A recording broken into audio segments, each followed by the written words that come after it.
അങ്ങനെയൊക്കെ വിളിക്കുന്ന ശൈലിയുള്ള ആളല്ല. അദ്ദേഹം പറയുന്ന കാര്യങ്ങളൊക്കെ തന്നെ അദ്ദേഹത്തിൻ്റെ ജീവിതാനുഭവങ്ങളിൽ നിന്നൊക്കെ തന്നെ പറയുന്ന കാര്യങ്ങളാണ്. ഞാൻ ആ വാർത്തേൻ്റെ ശ്രദ്ധയിൽപ്പെട്ടില്ല, അതുകൊണ്ട് അതിനെക്കുറിച്ച് നിങ്ങൾ ചോദിച്ചു കഴിഞ്ഞാൽ ആധികാരികമായിട്ട് എനിക്ക് പറയാനും സാധിക്കില്ല.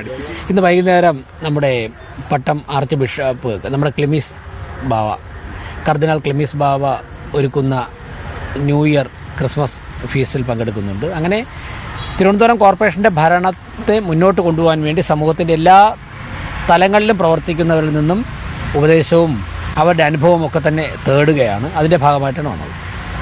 വെള്ളാപ്പള്ളിയുടെ പ്രതികരണങ്ങളൊക്കെ വലിയ ചർച്ചയും വിവാദങ്ങളൊക്കെ കൊണ്ടിരിക്കുന്ന സാഹചര്യമാണ്. അത് മാധ്യമങ്ങൾ എത്രയോ കാലമായി അദ്ദേഹം എന്ത് പറഞ്ഞാലും വിവാദങ്ങളാക്കുക എന്നുള്ളത് അതും സ്വാഭാവികമായിട്ടുമൊക്കെ സ്ഥിരം മാധ്യമങ്ങൾ ചെയ്യുന്നതാണ്.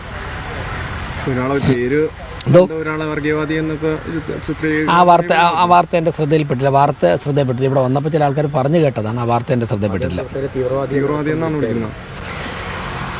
അല്ല, വാർത്ത എൻ്റെ ശ്രദ്ധയിൽപ്പെട്ടിട്ടില്ല. അദ്ദേഹം അങ്ങനെയൊക്കെ വിളിക്കുന്ന ശൈലിയുള്ള ആളല്ല. അദ്ദേഹം പറയുന്ന കാര്യങ്ങളൊക്കെ തന്നെ അദ്ദേഹത്തിൻ്റെ ജീവിതാനുഭവങ്ങളിൽ നിന്നൊക്കെ തന്നെ പറയുന്ന കാര്യങ്ങളാണ്. ഞാൻ ആ വാർത്തേൻ്റെ ശ്രദ്ധയിൽപ്പെട്ടില്ല, അതുകൊണ്ട് അതിനെക്കുറിച്ച് നിങ്ങൾ ചോദിച്ചു കഴിഞ്ഞാൽ ആധികാരികമായിട്ട് എനിക്ക് പറയാനും സാധിക്കില്ല. മലപ്പുറം പരാമർശം, അതുപോലെ തന്നെ മുസ്ലിം വിദ്വേഷ പരാമർശങ്ങളെല്ലാം തിരുവനന്തപുരം കോർപ്പറേഷൻ്റെ പ്രവർത്തനവുമായിട്ട് ബന്ധപ്പെട്ട് അല്ലെങ്കിൽ BJPയുടെ സംസ്ഥാന സെക്രട്ടറി എന്നുള്ള നിലയ്ക്ക് ഉള്ള പ്രവർത്തനമായിട്ട് ബന്ധപ്പെട്ട് എന്തെങ്കിലും ചോദിച്ചു കഴിഞ്ഞാൽ എനിക്കിപ്പോൾ പറയാൻ സാധിക്കും. കൂടുതൽ എനിക്ക് തോന്നുന്നത് ഇപ്പം ഞാൻ കോർപ്പറേഷൻ മേയർ എന്നുള്ള കാര്യത്തിലാണ് ശ്രദ്ധ ഊന്നാൻ വേണ്ടി പാർട്ടി പറഞ്ഞിരിക്കുന്നത്. അതുമായി ബന്ധപ്പെട്ട എന്തെങ്കിലും കാര്യം ചോദിച്ചു കഴിഞ്ഞാൽ എനിക്ക് കൂടുതൽ ആധികാരികത പറയാൻ സാധിക്കും.